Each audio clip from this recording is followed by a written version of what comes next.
Zé Grosso.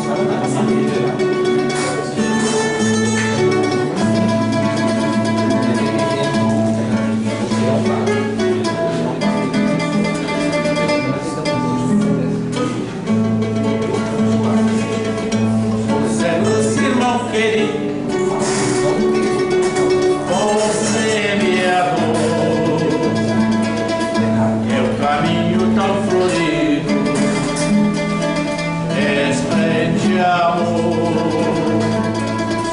entre aplausos de alegria, vibramos nós, ao ouvirmos deste dia a tua voz, a vibração, esse eleva no ambiente, é o coração, para quem está doente, o mensageiro da seara de Jesus.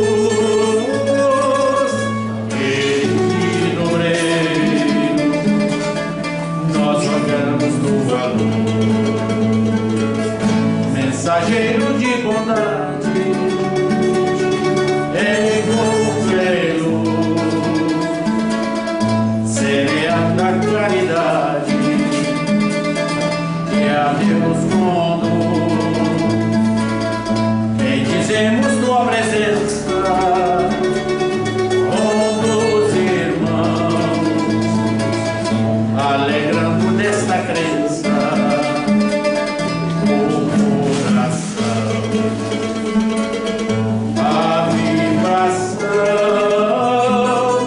que se eleva no ambiente, é o coração, para quem está doente, o mensageiro da seara de Jesus, querido obreiro, nós rogamos tua luz.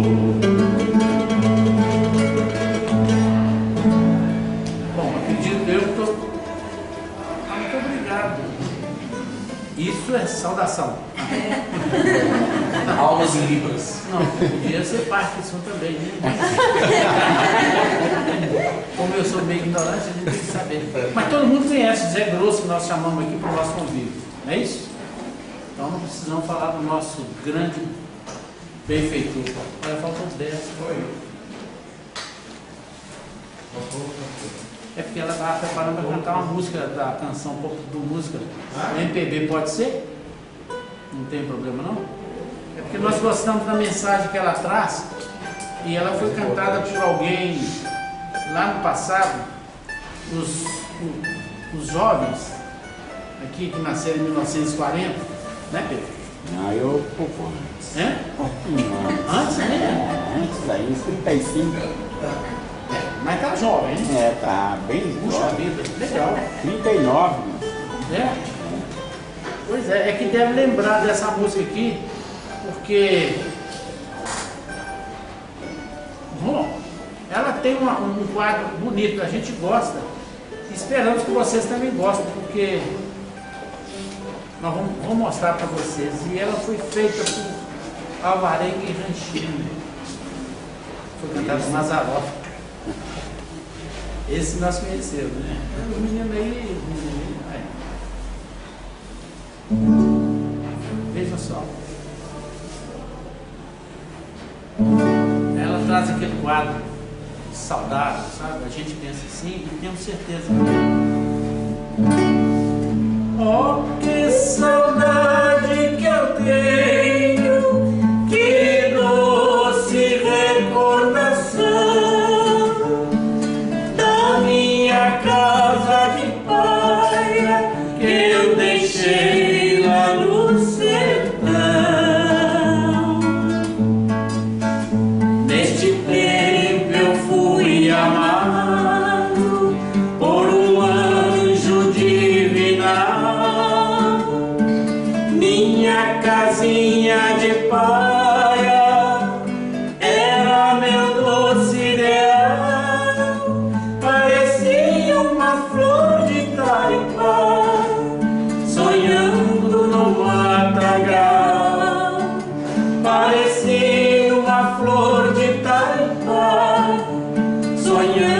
posto no matagal. Oh, que saudade que eu tenho, que doce recordação da minha casa de paia que eu deixei lá no sertão. A casinha pequenininha, não houve nunca lamento, suportou a chuva forte, suportou os pés de vento. Era pequenina por fora, mas muito maior por dentro. Era pequenina por fora, mas muito maior por dentro. Oh, que saudade que eu tenho, que doce recordação da minha casa de paia que eu deixei lá no sertão. Lá dentro dessa casinha viveu meu amor profundo. Lá viveu a minha bela filha do Chico Raimundo. A casa menor da terra, o amor maior do mundo. A casa menor da terra, o amor maior do mundo. Oh, que saudade que eu tenho, que doce recordação da minha casa de paia que eu deixei lá no sertão.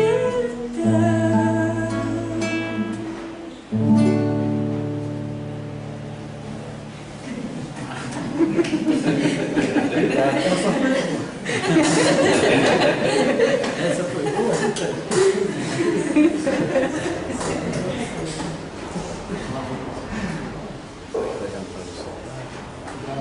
Aceita pedidos? Ameaça também. Ele está querendo do soldado. Você vai cantar no sol? Claro. Ah, é.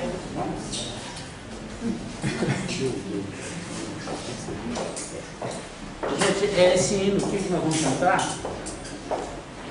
foi encontrado, a letra foi encontrada nos bolsos de soldados alemães. E eu gostaria que você, quando a gente canta, eles se manifestam atraídos pela irradiação ou pela emanação de amor e sentimento que o brasileiro tem. Os soldados, aqueles que foram soldados alemães, estão esperando na fila do reencarne aqui no Brasil. E eles manifestam sempre, quando a gente executa o hino, atraídos por nós, né, pelo pessoal da plateia, né, que manda vibrações de amor e carinho. Então, e eles aparecem mostrando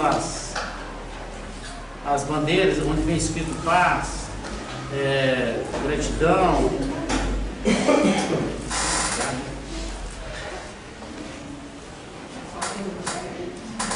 Então, gente,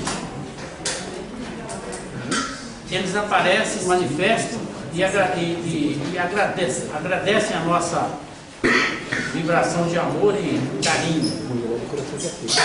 E os médios videntes mostram para nós uma série de quadros muito bonitos. E o Pedro já contou para nós algumas histórias interessantes ali. Está somando as nossas informações. Nós temos informações de alguns alemães, de alguns jovens que já reencarnaram aqui no nosso querido Brasil. Eu gostaria que vocês tivessem a imagem não do soldado, mas daquele jovem que lá estava cumprindo ordens, daquele possível irmão, daquele namorado, daquele colega, daquele primo jovem que estava lá cantando. Nós vamos fazer o refrão dele em alemão, e depois vocês vão ver o que é. Numa referência a eles, só fazendo uma homenagem a eles na língua deles. E vocês vão ver logo depois a tradução.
4.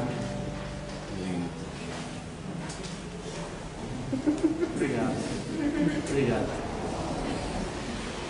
Eles sempre manifestam que com certeza algum vidente aqui estará vendo a presença deles, que eles chegam, se perfilam como bons soldados, fazem o cumprimento que é a continência e desfraldam pássaros, e saem aspergindo, soltando luzes sobre todos nós. São quadros maravilhosos. Bom, quem tá? Quantas horas? Já deu? Já deu.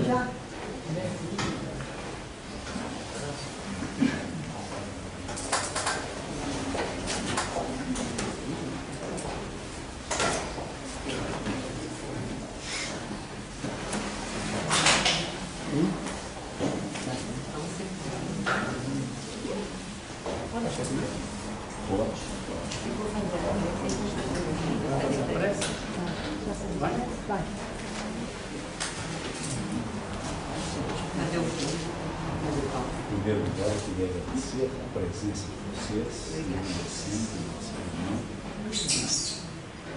o nosso mundo de coração. E essa presença sempre, essa música sempre está brilhando, não é? Muito obrigado pelo carinho. Boa noite para todos. Boa noite. Sejam todos bem-vindos. Hoje nós estamos dando sequência à Semana de Célia, Semana de Kardec, iniciada ontem com a palestra feita pelo Andrei sobre o homossexualismo, sobre a visão, a visão científica, né? Espiritual. Hoje o estudo vai ser feito pelo Papa e eu queria chamar o André para apresentar o palestrante da noite, assim como o assunto. Tá?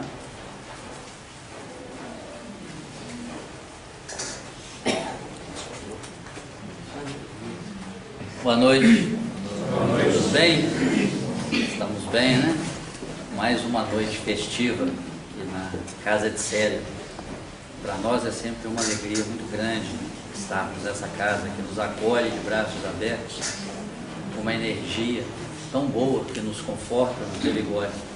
E hoje, ainda mais alegres, em comemoração à Semana de Kardec, codificador da doutrina, e que no dia 3 de outubro completou 209 anos do seu nascimento.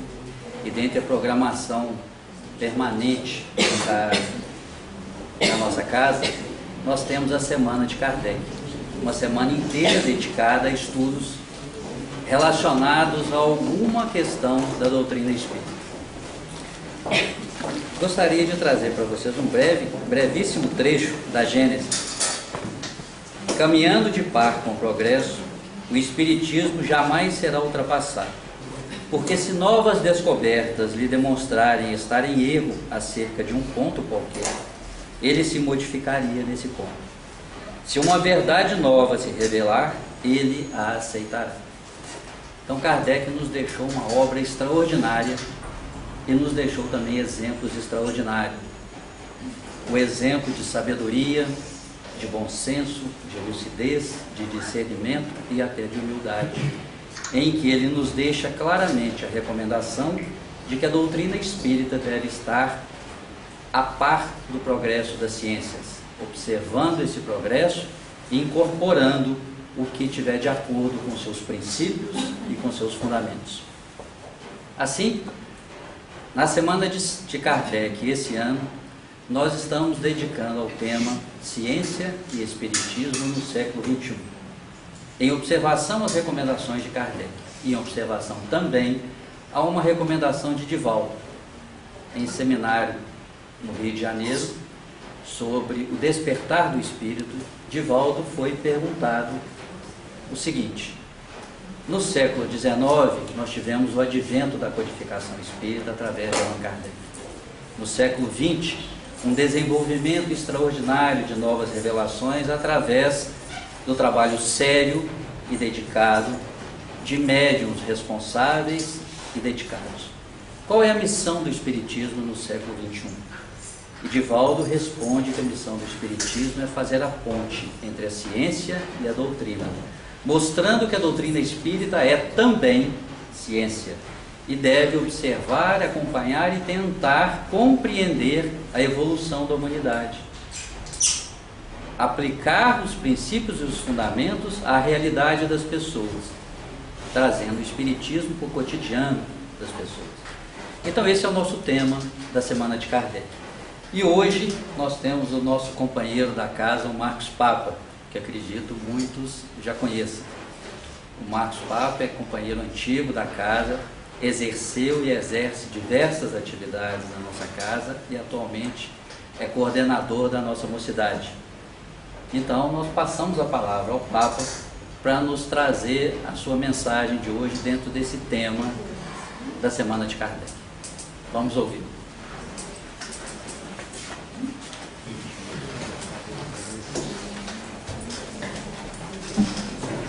Pessoal, muito boa noite.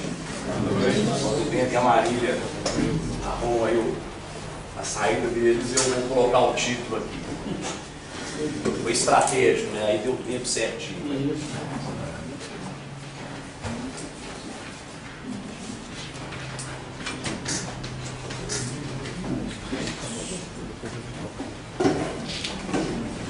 Aliás, foi uma alegria muito grande quando eu soube que Bento e Marília iriam tocar na abertura do estudo de hoje.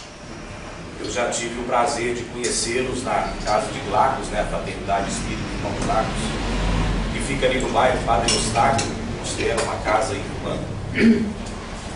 E a primeira vez que eu fui fazer uma palestra nessa casa, eu me lembro que era um dia que eu estava com alguns problemas pessoais, e eu assim, nossa, eu ainda vou fazer uma palestra hoje à noite. Eu estava sem as mínimas condições de fazer a palestra. Eu falei, não, vou assim mesmo.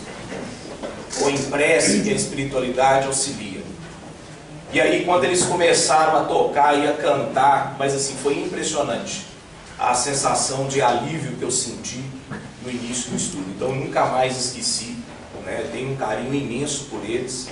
Então, quando eu soube lá na organização da Semana de Kardec, que seria Bento e Marília, para mim foi uma felicidade muito grande.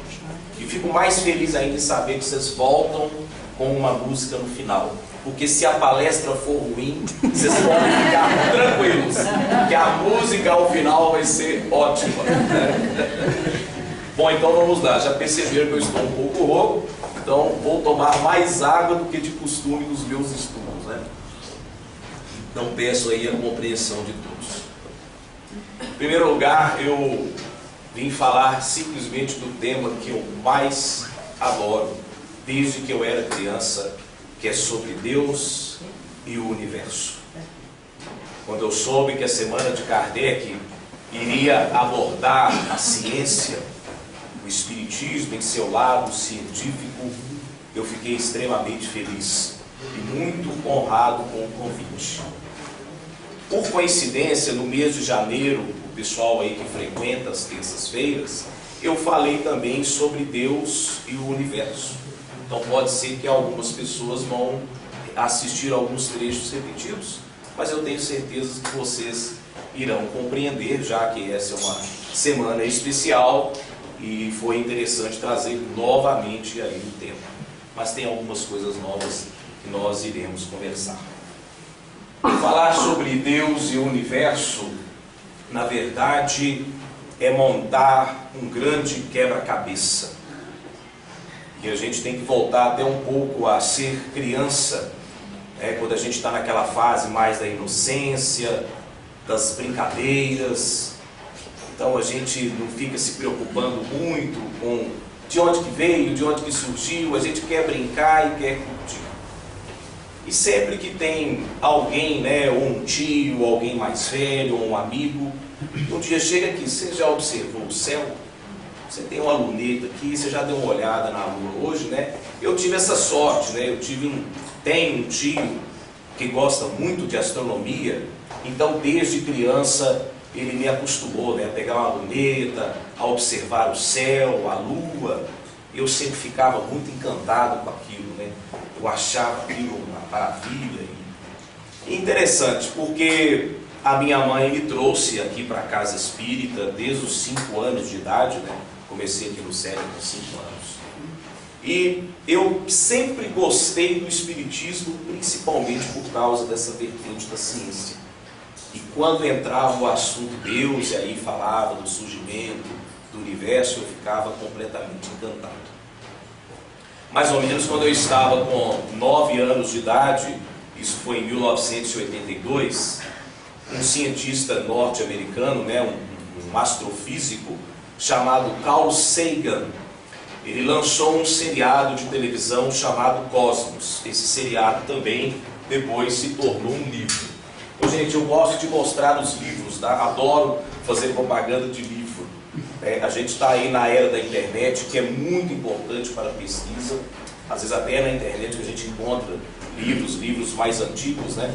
Mas é tão importante nós mostrarmos as fontes, principalmente quando estamos falando a respeito de ciência. Então, por isso, eu vou tomar a liberdade de ir apresentando alguns livros, né? Então, esse seriado, ele passava a noite depois do Fantástico. Eu tinha 9 anos de idade, né? E eu vi anunciando, ó, vai começar um seriado Cosmos, que vai falar sobre os planetas, o universo. Aí eu falei assim, nossa, meu negócio vai começar quase meia-noite, né? Como é que uma criança de 9 anos dá um jeito, né? Tem que enganar a mãe, né? Tem que chegar lá e assistir de noite, de madrugada, né? Claro que minha mãe descobriu, né? Mas a minha mãe, percebendo, né, o meu interesse pela ciência, ao invés dela repreender, ela tomou conhecimento do que era o seriado, correu atrás e me deu esse livro daqui. Logo na abertura do livro, ela faz uma dedicatória e colocou aqui: Marcos Vinícius, que toda a beleza deste livro possa proporcionar a você hoje e no futuro uma mensagem de responsabilidade, falando diretamente ao seu espírito toda a grandiosidade de Deus. Com todo o amor, sua mãe Marilene, 28 de agosto de 1982. Interessante que quando eu ganhei este livro, e minha mãe, claro, ficou encantada com todo o conteúdo científico, as fotografias dos planetas, né? Tudo que a ciência tinha já de descoberto, mas talvez a minha mãe não sabia, até pela simpatia do autor, né, que ele era um autor ateu. E no livro, né, ele fala de maneira muito elegante e muito respeitosa sobre a possibilidade da não existência de Deus. Claro que com 9 anos de idade eu ainda não teria uma maturidade, né, de raciocinar em cima disso daí. Mas, com o passar do tempo, a gente foi fazendo aqui a leitura. Aí tem um trecho muito interessante que começou a despertar em mim. Não está dando para ouvir lá atrás, não? Não, está tranquilo, por enquanto, né? Se precisar, eu fico com medo de ficar uma coisa muito alta, muito, né? Então eu acho que por enquanto está tranquilo. Mas aí olha só que interessante, né? O Carl Sagan vai fazer uma observação aqui, e muitas pessoas diziam na época, né, que se para construir um simples relógio existe um relojoeiro, imagina um planeta do tamanho como o nosso.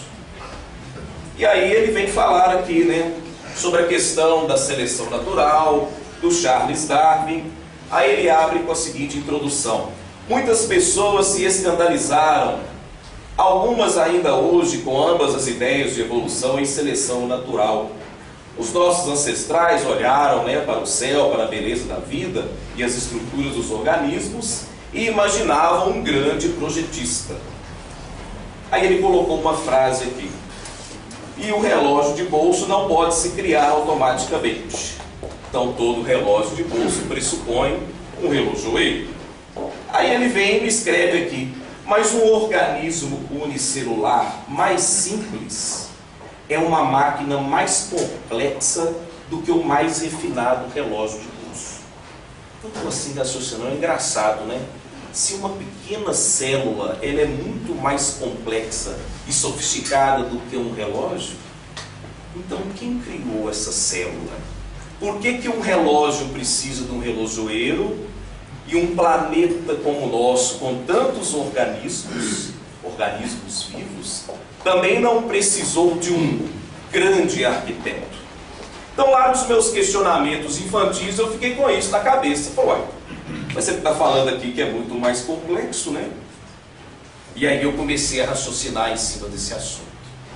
É interessante que nós temos um outro livro aqui, de um discípulo de Allan Kardec, que é o Camille Flammarion. Esse livro tem na nossa biblioteca, pode pegar lá gratuitamente quem quiser. Chama Deus na Natureza. Ele era um astrônomo francês.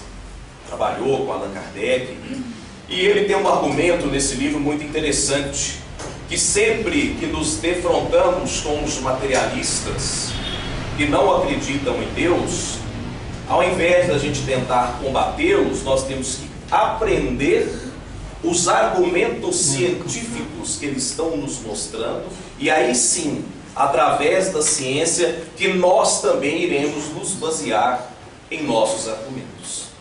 E foi por esse caminho que o Camille Flammarion sugeriu, que eu achei interessante de seguir.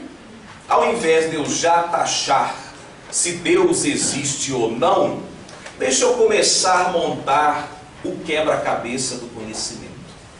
Se a gente pegar o tema anual da Casa de Célia, que é Espíritas, amai-vos e instruí-vos, está lá no capítulo 6 de O Evangelho segundo o Espiritismo, a gente vai perceber o tanto que esta instrução, esta busca do conhecimento nos liberta.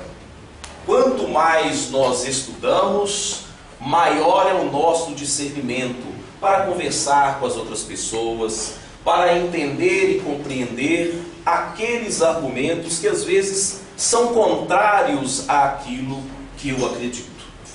Então, desde lá da minha infância, eu comecei essa busca sobre o assunto Deus, utilizando a doutrina espírita como base. Claro, eu já aviso, nós não vamos sair com no estudo de hoje com uma resposta científica ou não, religiosa ou não, se Deus existe. Pois nós ainda somos aprendizes. Uma vez eu assisti uma palestra, esse senhor até era um juiz de direito, palestra um homem sério, não? Mas em um determinado momento ele usou de um exemplo que eu nunca mais esqueci. Tinha uma mesa semelhante a essa, aí ele começou a falar sobre o conhecimento, o que a doutrina espírita já nos esclareceu. Aí ele se aproximou da mesa, ele foi chegando perto da mesa e falou assim: às vezes a gente acha que o Espiritismo já trouxe todo o conhecimento. Não, a gente só está começando. Imagine que essa mesa é todo o conhecimento do universo, todos os segredos do universo, da ciência, da física, estão todos aqui. A doutrina espírita fez apenas isso daqui, ó. Ela levantou um pouquinho desse véu.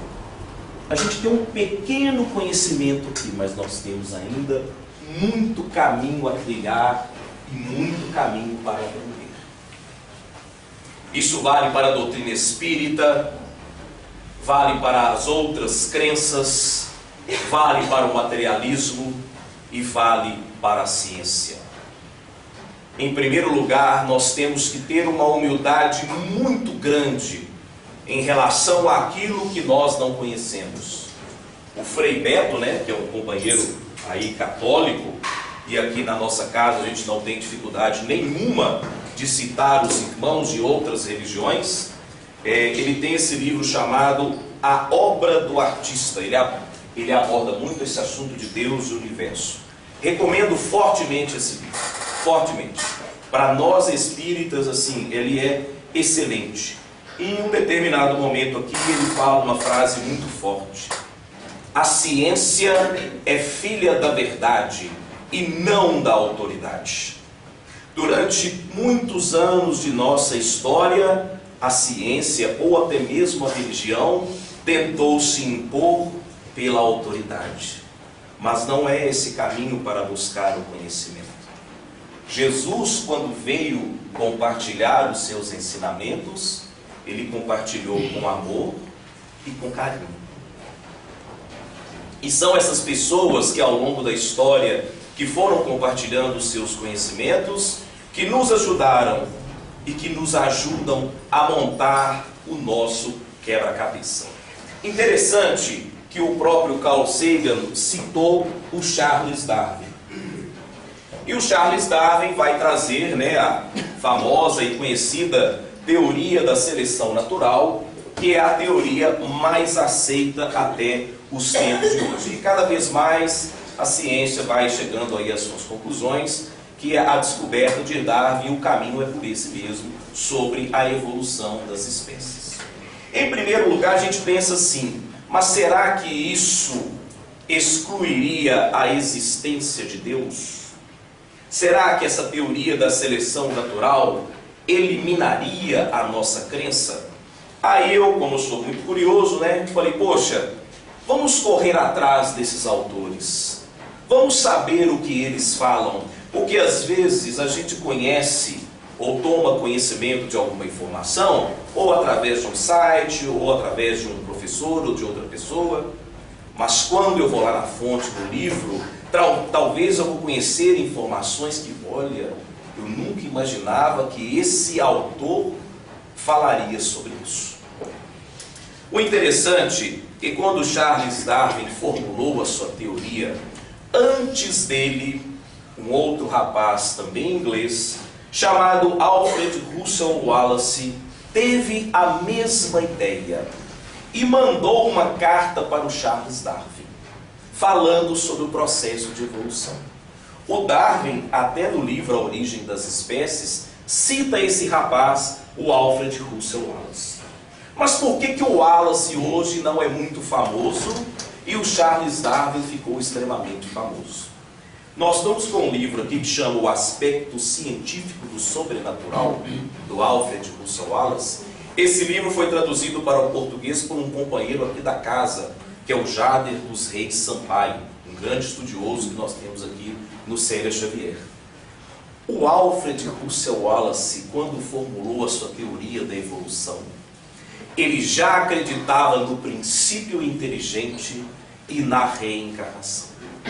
Só que isso, há anos passados, os cientistas que acreditavam nisso, eles eram o quê? Extremamente desrespeitados, humilhados, desacreditados. Então, o Alfred Russel Wallace foi tirado de cena, porque há anos atrás ele já tinha as suas crenças através dos seus estudos científicos sobre a mediunidade e sobre a reencarnação. Então a gente já começa a perceber que não só no universo da doutrina espírita, mas também em outros focos, em outros países, além da França, onde o espiritismo foi codificado, nós percebemos que há temas que são temas-chave, temas base do espiritismo, são explorados por outros cientistas. Quando o André Brasil citou o item 55 do livro A Gênese de Allan Kardec, falando que o espiritismo caminha de par com a ciência, e que se um dia a ciência mostrar que o espiritismo está desatualizado, nós, espíritas, iremos acompanhar a ciência. Então, na verdade, o que a gente busca é uma convergência de informações. E olha só que interessante, Ao final do livro do Charles Darwin, já que o outro autor ali, o Carl Sagan, o citou para justificar uma possível não existência de Deus, quando ele encerra o livro, Charles Darwin diz o seguinte, pulou a página que voltei. Isso é o Charles Darwin falando no livro dele. Há uma verdadeira grandeza nessa forma de considerar a vida, que juntamente com todas as suas diversas capacidades, teria sido insuflada pelo Criador, em poucas formas ou talvez em única. Aí alguém pode levantar a mão e falar assim: você está afirmando que o Charles Darwin acreditava em Deus? Aí nós vamos trazer a seguinte resposta. Uma coisa eu já garanto a vocês: Darwin não era ateu. Recentemente eu consegui um livro que há anos que eu buscava e eles lançaram ele em língua portuguesa, que é a autobiografia do Darwin. E muitos anos depois da sua descoberta, ele vem fazer alguns relatos, sobre o mistério do início de todas as coisas. Problema que ainda é insolúvel para nós. Portanto, hoje, contento-me em permanecer agnóstico. Agnóstico não é aquele que desacredita, mas também não acredita de pronto. Então, o que a gente percebe é que nos estudos científicos de Charles Darwin, pegando a sua obra mais famosa e pegando a sua autobiografia, ele vai praticar um exercício de humildade.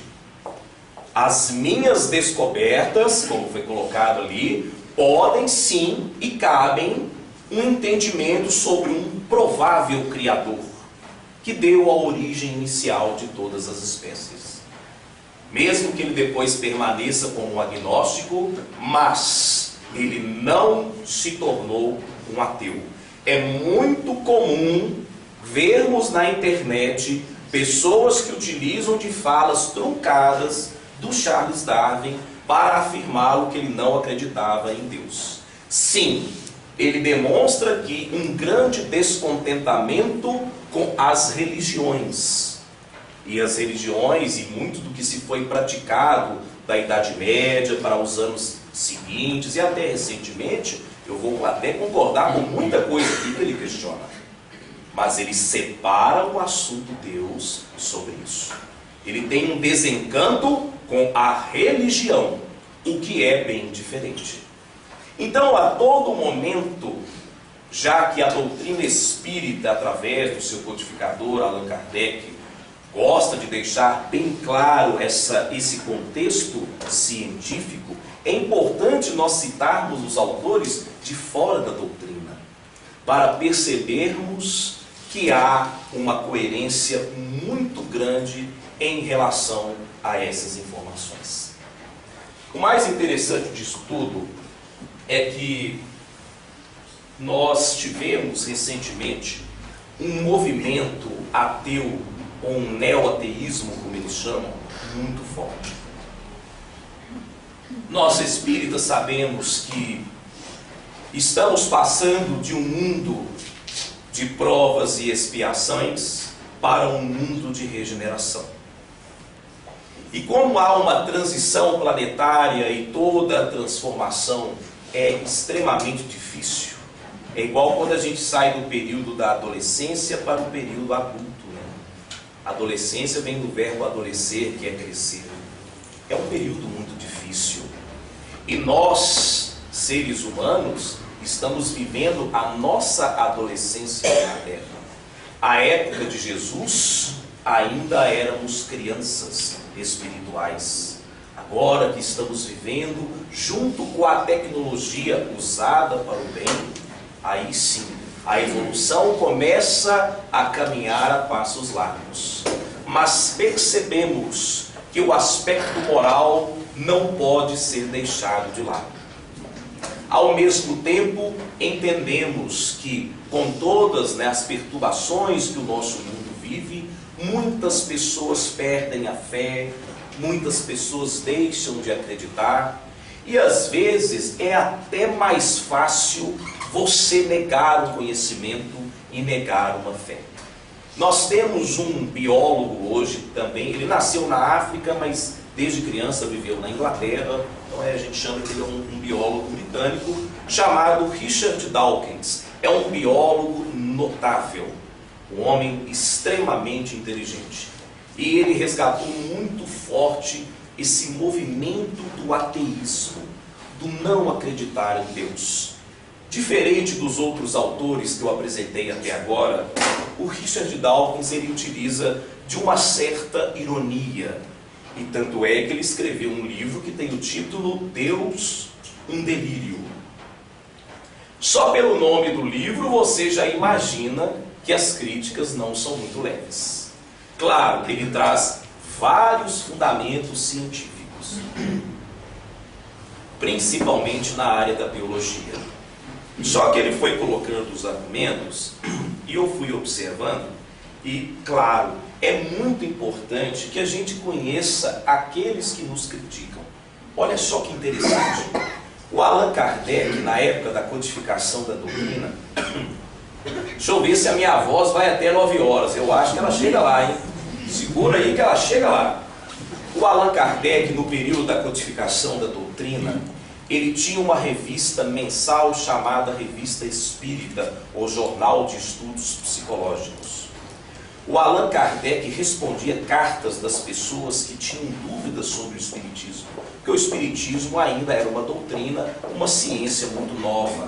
Então muitas pessoas, não tinha internet e e-mail não, eles mandavam carta para o Kardec abria a carta, virava madrugadas, segundo as suas melhores biografias, para poder responder essas pessoas. E o Kardec tinha algo que, para mim particularmente, me chama muito a atenção. E o dia que eu soube disso, eu passei a respeitá-lo mais ainda. Quando vinham cartas que criticavam bastante o Espiritismo, mas criticava mesmo, desrespeitava a doutrina espírita, o Kardec ia lá e publicava também as críticas.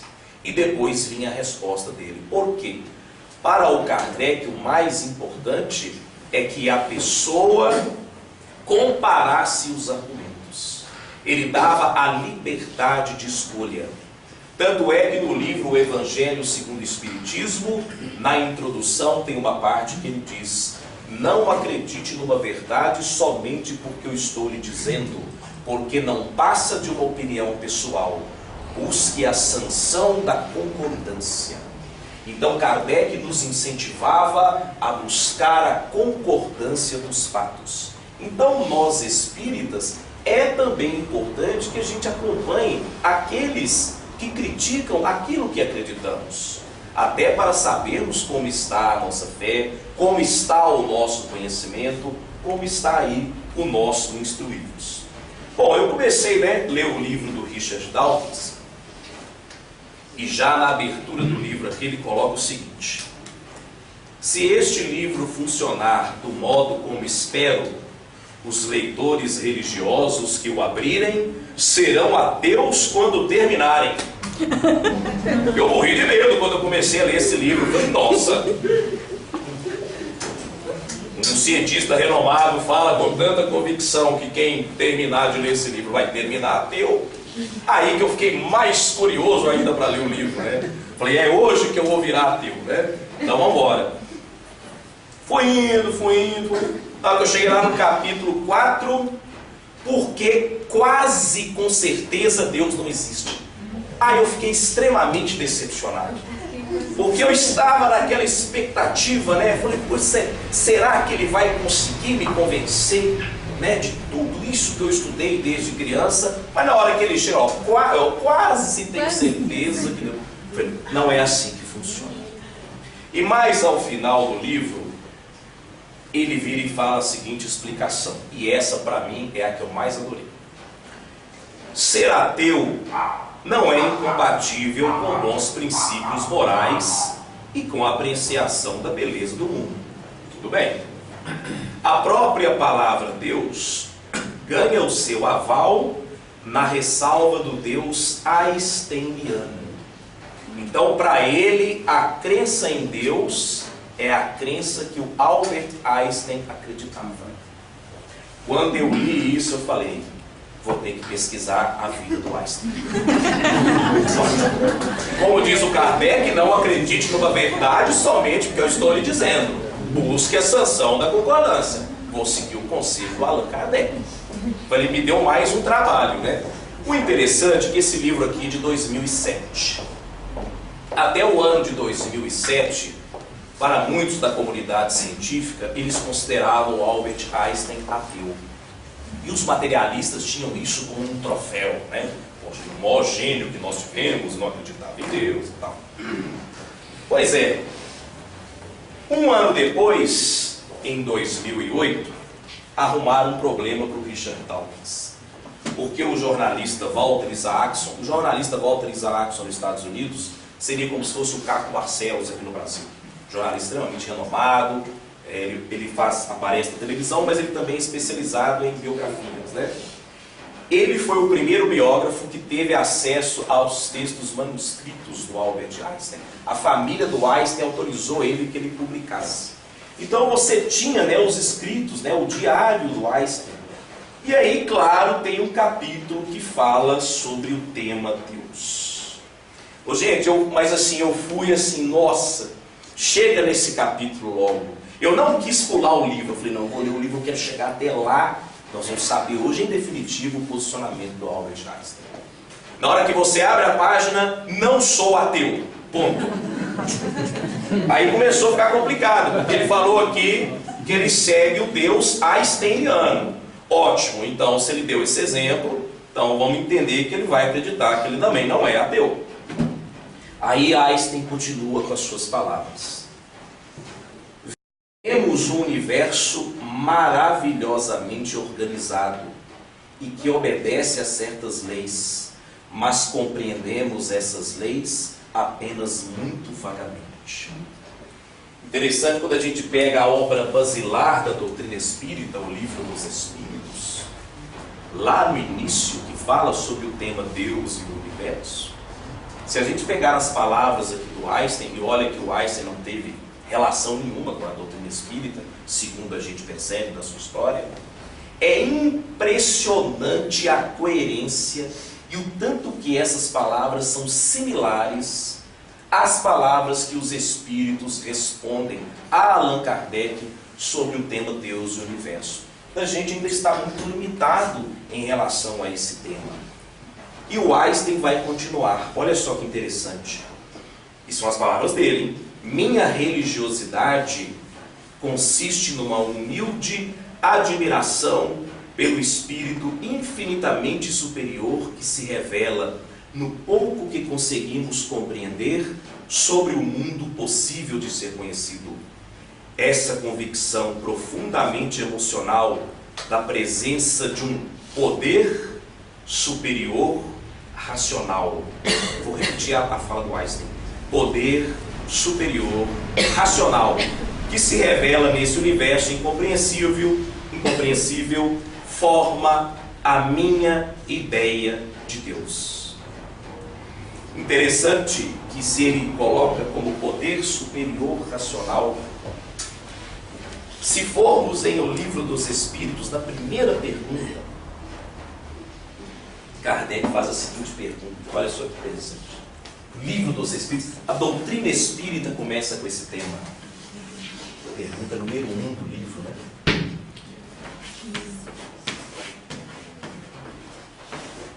Primeiro, olha só que interessante. Kardec não usa quem. E ele não coloca o artigo na frente de quem. Então, o próprio Allan Kardec já teve o cuidado, né, de não humanizar Deus.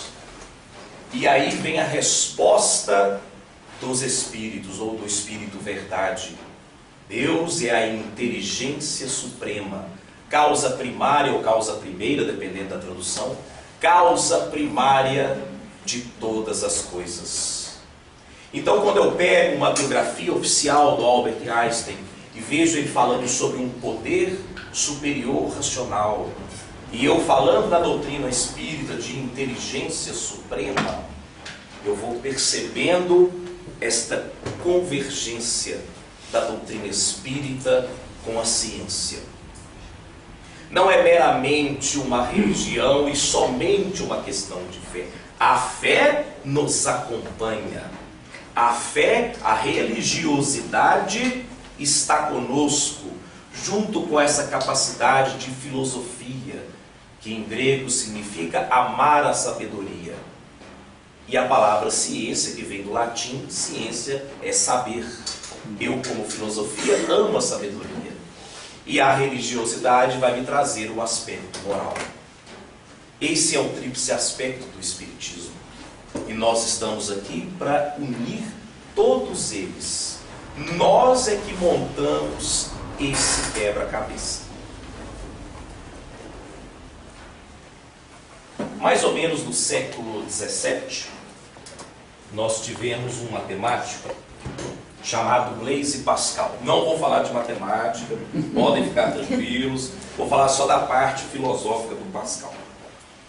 O Pascal fez uma aposta, e essa aposta irrita muitos materialistas. Mas eu gostaria de trazer porque, às vezes, as pessoas pegam apenas algum trecho do livro e já fazem uma crítica em cima do trecho. Não lê tudo que o autor fala. E por que o Blaise Pascal, às vezes, cria essa irritação em relação aos materialistas? Ele fez a seguinte aposta. Ele diz sobre a aposta perdida em não acreditar em Deus. Qual é o argumento que ele usou? Ele chegou à época dele para as pessoas que não acreditavam em Deus e disse o seguinte: vamos supor que vocês estejam certos. Não existe Deus, não existe Espírito, não existe nada além da matéria. Nada, absolutamente nada. Aí o Blaise Pascal virou e falou: como é que um dia vocês vão me provar isso? Aí ele virou para os materialistas e disse: olha, vocês me desculpem, mas vocês têm uma aposta perdida, porque vocês nunca vão conseguir provar. Por quê? Vamos supor que realmente os materialistas tenham razão. Não existe Deus, não existe Espírito, nada, só matéria. Vamos supor que tem uma explosão no planeta Terra. Já acabou tudo, não existe mais absolutamente nada. Se não existe Espírito nem Deus, quem que vai ficar para contar que eu tinha razão, Espírito e Deus não existe não. Então o Pascal ele trouxe essa questão, que era uma aposta perdida. E aí os materialistas ficaram extremamente irritados com isso, como se isso fosse uma forma de pressão. Você está nos pressionando a acreditar em Deus. E aí ele teve um cuidado muito grande, onde ele diz o seguinte: esforçai-vos, pois, não para convencerdes pela argumentação das provas de Deus, mas pelo domínio sobre as vossas paixões. Em momento algum, o Blaise Pascal queria impor o que a gente acredita. E é exatamente o cuidado que nós devemos ter em relação à crença e à não crença.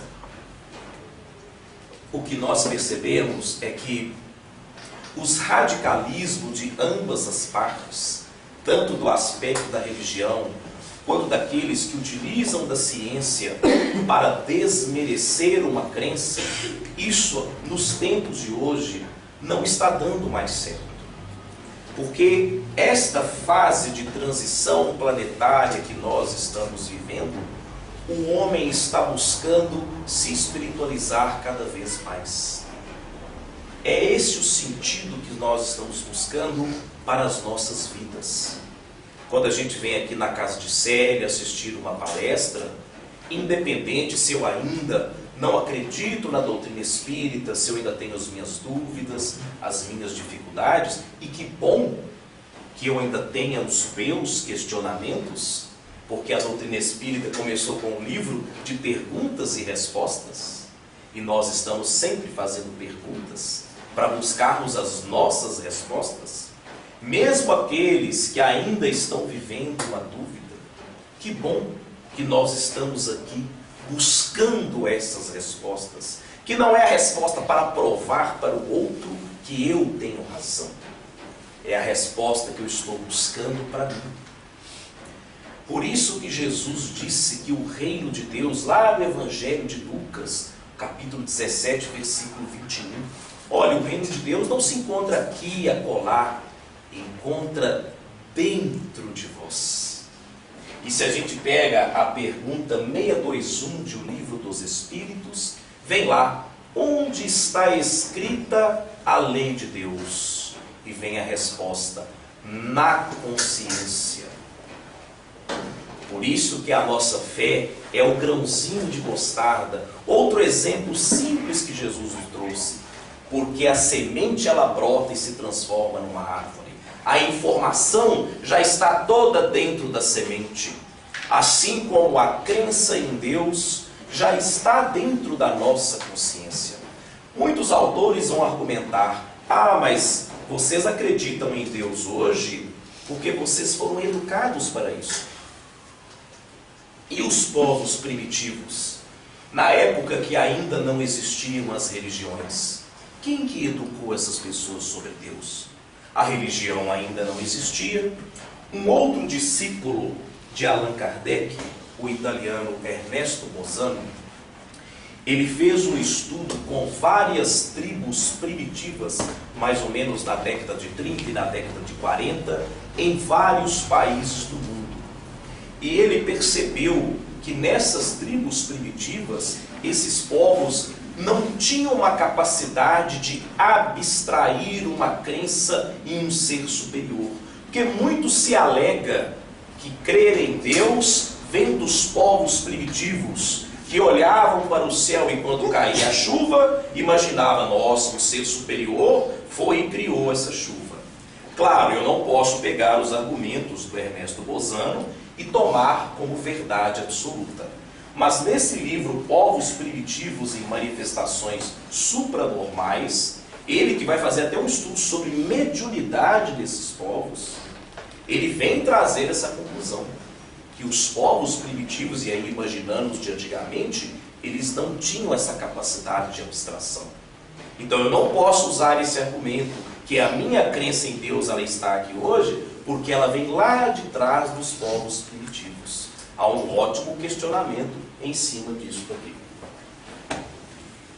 Trazendo uma descoberta recentemente atual, e olha só que interessante isso, né? O Livro dos Espíritos trata de um elemento chamado fluido cósmico universal. Se nós voltarmos lá na história do filósofo Aristóteles, que viveu aí mais ou menos 300 anos antes de Cristo, na época não tinha tabela periódica.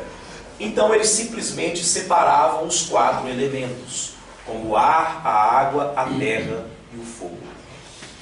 O Aristóteles já acreditava na existência de um 5º elemento, uma matéria que a gente ainda não compreendia, uma matéria desconhecida, um fluido. Com o passar da Idade Média, vários outros cientistas trouxeram a teoria de um éter, uma matéria que existe em todo o universo e que a gente ainda não conhece.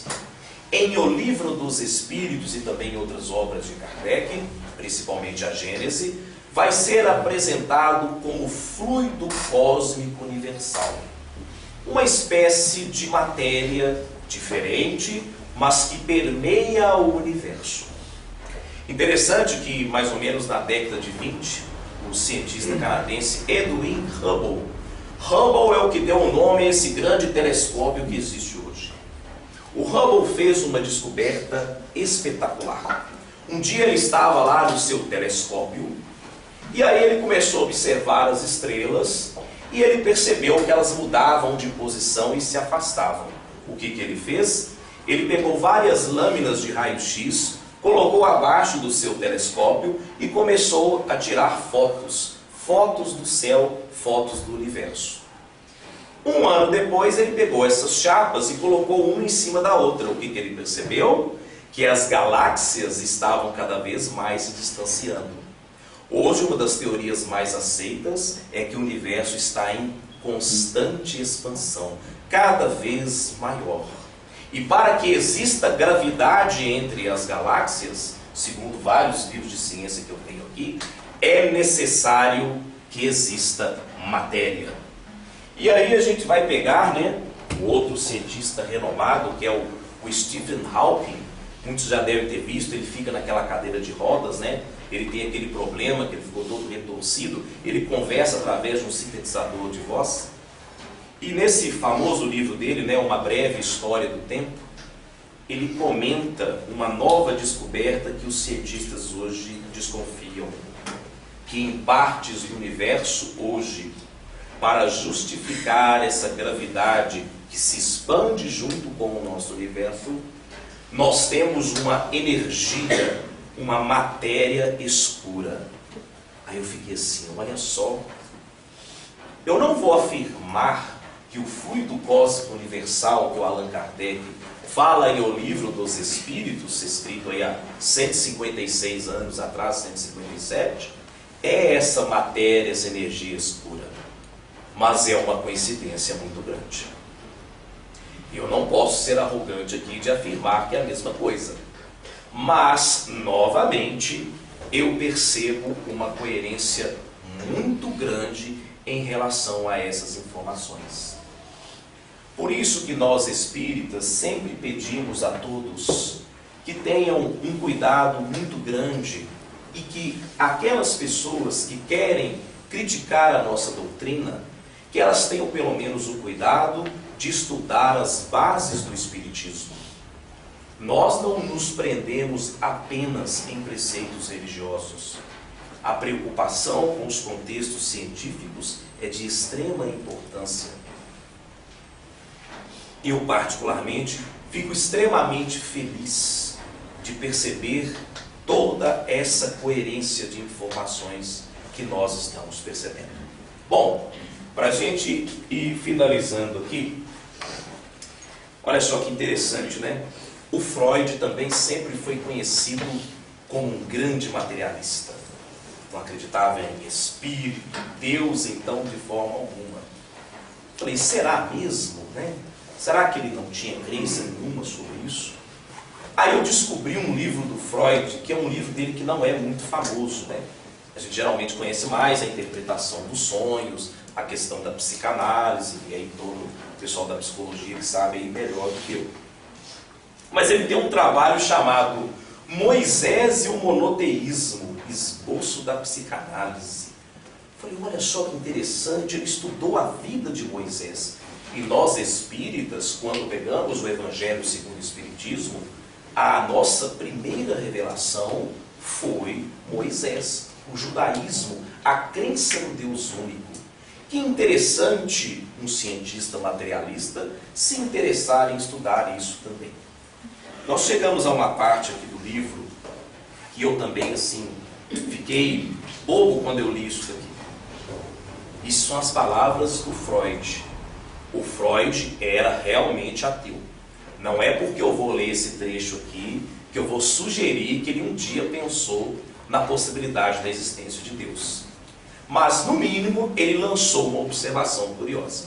Olha só o que ele diz após fazer um longo estudo sobre as religiões, principalmente a religião judaica.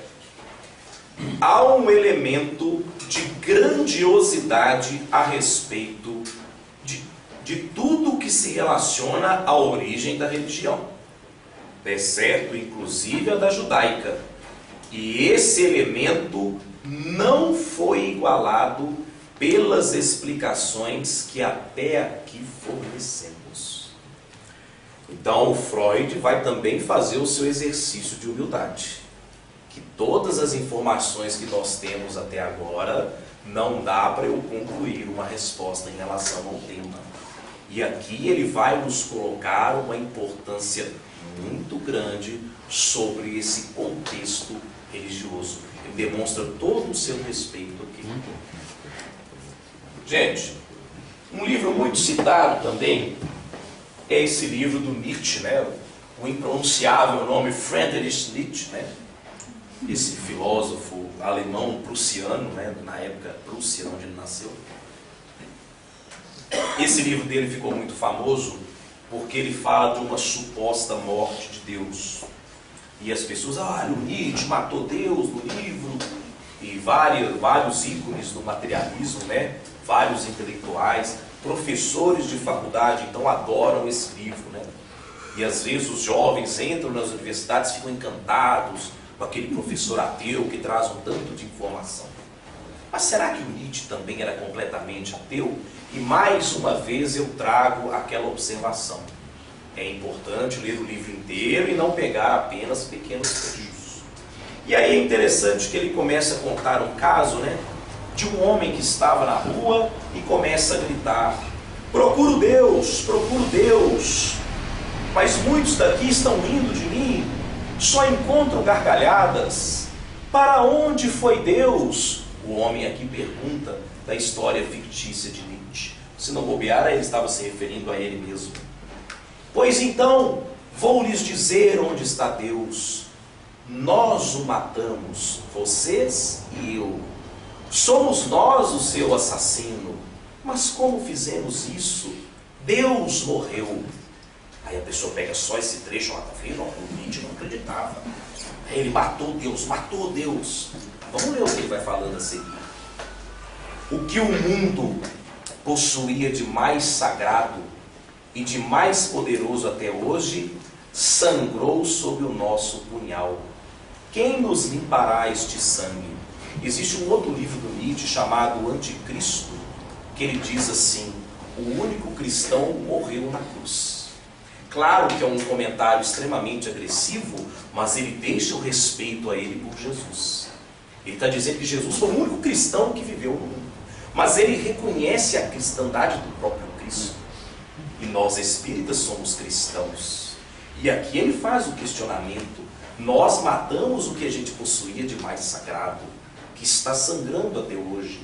Então, na verdade, aí ele vem e pergunta: não será preciso que nós próprios nos tornemos deuses para parecermos dignos dele?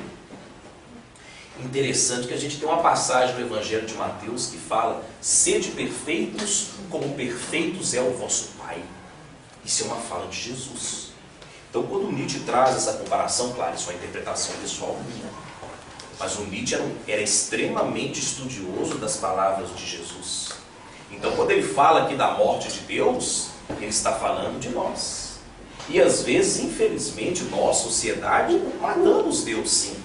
Então tem um certo sentido, por mais áspero e agressivo que seja, um sentido, filosoficamente falando, muito coerente e correto com os acontecimentos de hoje. Bom, pessoal, chegando aqui ao finalzinho do nosso tempo, né? Eu peço desculpas, porque eu sei que é um tema extremamente denso. E aí você pega o expositor com a voz acabando, né? Aí o estudo fica mais difícil ainda, né? Ainda bem que a gente tem o Bento Marília que vai tocar daqui a pouco, graças a Deus. Voltando ao autor que eu comecei o estudo, Carl Sagan, eu vou trazer aqui um outro livro dele que chama O Mundo Assombrado pelos Demônios. Aqui ele traz, né, várias críticas às religiões que aproveitam das pessoas, né? É um tema bastante interessante. Mas tem um momento aqui que volta ao assunto Deus, e aí ele traz uma frase que é a frase que eu vou encerrar o estudo de hoje. Como eu disse, nós não vamos sair daqui com uma resposta sobre a existência de Deus, mas eu queria encerrar o estudo com uma frase de um homem da ciência, que tem tudo a ver com o que a gente estuda na doutrina espírita. Eu vou até tomar a liberdade de escrever, porque é a nossa frase de conclusão. Olha só que interessante isso daqui. O Carl Sagan vai escrever: a ausência de evidência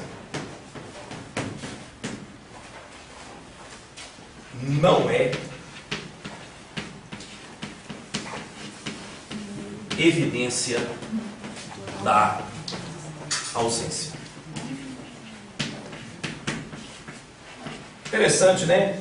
Vindo aí de um ateu e de um materialista, ele pegando a fala ali, né, do Camille Flammarion, que eu citei no começo, que a gente tem que usar os próprios argumentos dos materialistas para trabalharmos o tema cada vez melhor. Então eu gostaria de concluir com essa frase, né? Quando a gente fala sobre Deus, eu não posso dizer, né, que a ausência de evidência, ela não é a evidência da ausência. Então, simplesmente porque eu ainda não encontrei uma prova de Deus, uma prova científica, isso não vai significar uma evidência da ausência. Caros amigos, agradeço muito a oportunidade, peço desculpas pela falha na voz, Mas muito obrigado pela oportunidade. Vou até levar o copo para continuar com a questão. Obrigado, Papa. Boa noite a todos. Apenas complementando aqui, Papa, assistimos essa semana o Nobel da Física, né? Os dois cientistas lá que desenvolveram lá, tentam provar a partícula de Deus, né? Como a ciência se junta às religiões, né? Assistindo aquele vídeo lá, o André tá aí? Cadê o André? Daulo, lá do Espiritismo BH, Daulo, como é que é o segundo nome dele? Dauro Mendes, né? Falando sobre física quântica, né? Diz ele lá numa parte lá que 90% do que o homem sabe até hoje foi descoberto nos últimos 50 anos. Né? Como o próprio Daulo diz lá, isso é assustador, né? Isso é assustador. Assustador e maravilhoso, né? É isso. Tem alguém vindo na casa pela primeira vez? Sejam todos bem-vindos, né? Apenas lembrando aqui aos novatos, o Célia tem 2 semanas durante o ano, que é a semana de Kardec e a semana de Célia. A semana de Kardec nós estamos nessa semana, Ciência e Espiritismo no século XXI. Então hoje nós tivemos a palestra do Papa. Amanhã, quarta-feira, nós vamos ter o tema Espiritismo, Ciência, Filosofia e Religião integrados ao século XXI. Ricardo Melo, que vai ser o palestrante. Na quinta-feira, o Espiritismo e a Ciência, Gilson Freire. Na sexta-feira, Saúde e Doença sob a luz do Evangelho e da Ciência, Eduardo Loureiro. Tá aí, então, quem se interessar por um desses temas, nessa semana de Kardec, então, nós fechamos na sexta-feira com a palestra do Eduardo Loureiro. Então, para encerrar, por favor, Bento, Maria.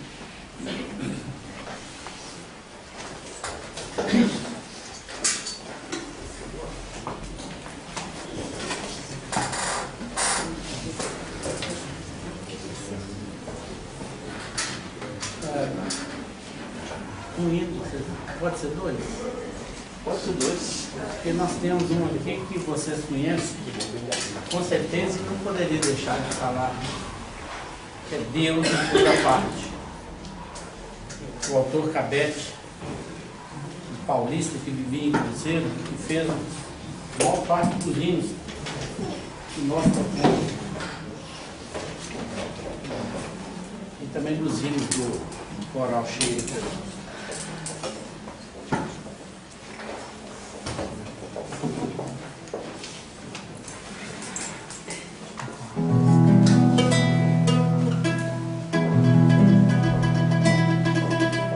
Eu vejo Deus em toda parte, abençoando o céu, a terra e o mar, a natureza e flor. Proclamam o esplendor da sua glória e a grandeza seu amor. No amanhecer, o sol risonho envolve luz da terra enternecida, os passarinhos cantam seus hinos de louvores e em doce enlevo minha alma vibra, comovida, no entardecer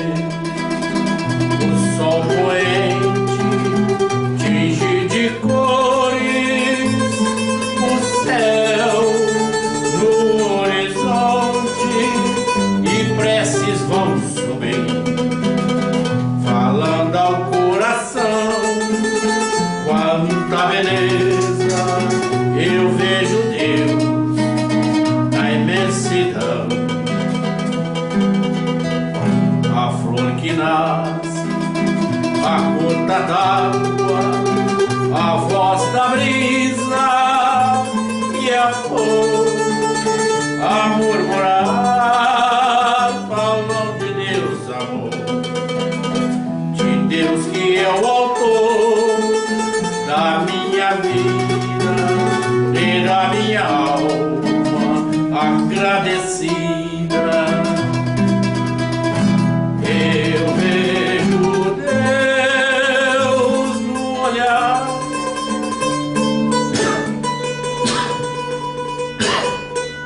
Desculpa, gente, mas isso pode acontecer quando Você pegou de mim isso aí, ó. Pegou de mim, aí eu te peço desculpas por te fazer isso.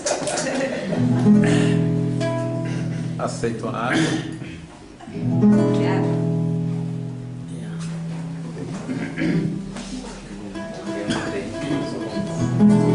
Eu vejo Deus a reger mundos no céu e nas nuvens, sempre ao léu, mil imagens desenhando.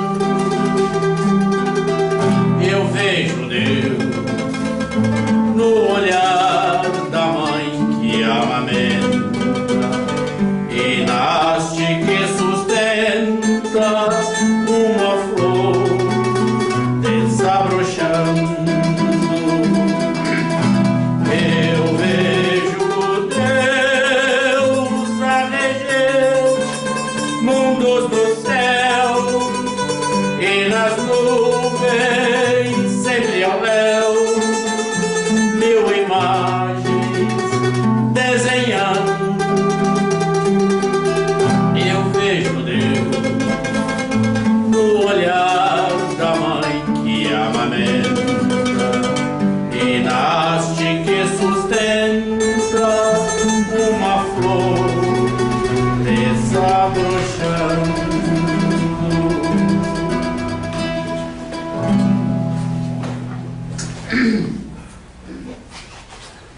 Muito obrigado.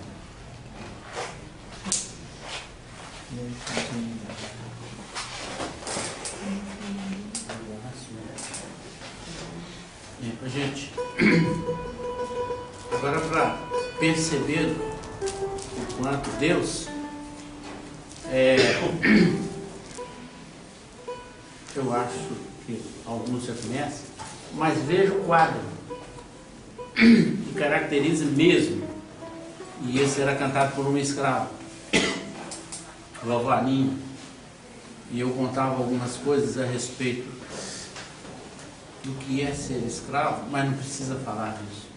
E ela, na manifestação, ela pede para que a gente fale do quadro do amor que ela recebeu, do amor que ela doou e voltou a receber.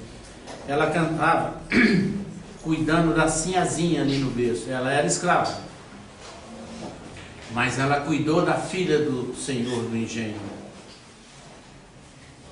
E mais tarde essa menininha veio cantar para ela.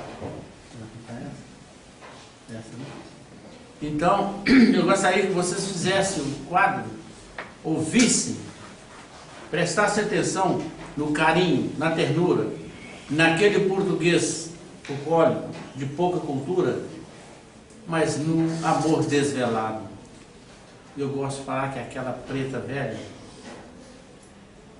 e dou essa parada proposital, porque automaticamente veio um quadro mental em vocês. Eu digo preta velha, e você se associa isso aí com simplicidade, humildade, com ternura, com docilidade. Isso para mim é uma preta velha. E eu gostaria que vocês tivessem esse quadro da vovó Aninha cantando com muita doçura para aquela criancinha ali no berço.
criança, e eu gostaria que vocês tivessem esse quadro e cantaroulassem também.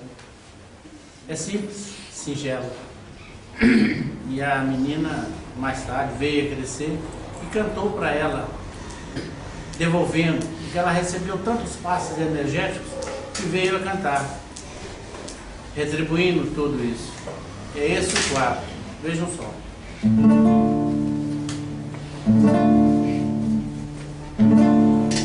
Agora a menininha, já sinhazinha, cantando para vovó Aninha. Oh, minha vovó Aninha, que nunca foi sinhazinha, lá na senzala não brincava, pois criancinha embalava. Oh, minha vovó Aninha, hoje eu tô crescidinha, não brinco mais de casinha, nem faço mais comidinha. Oh, minha vovó Aninha,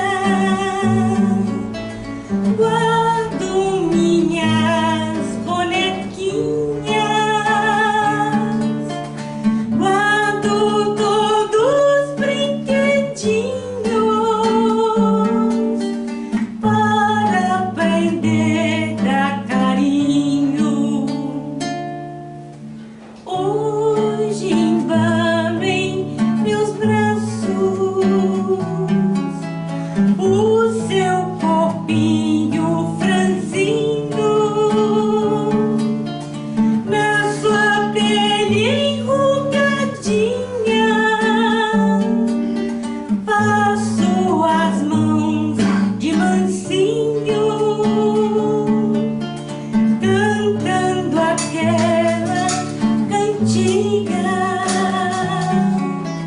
que um dia cantou pra mim. Trome, minha vozinha, aqui nos braços meus.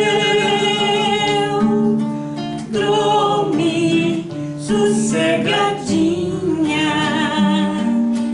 deixa eu cuidar de você. Trome, minha vozinha, nada tem que temer. Trome, dos braços meus, Deus vai cuidar de você.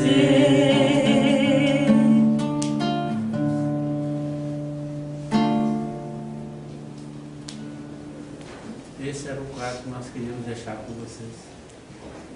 Que Deus abençoe a todos e continue nessa certeza de que somos produtos dele.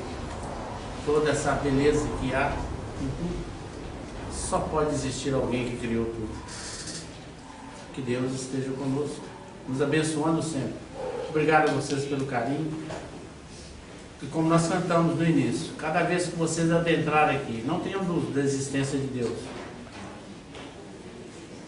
E o hino chamava-se o Cantinho de Amor. Aqui é um cantinho de amor, não tenho dúvidas também. Boa noite, obrigada.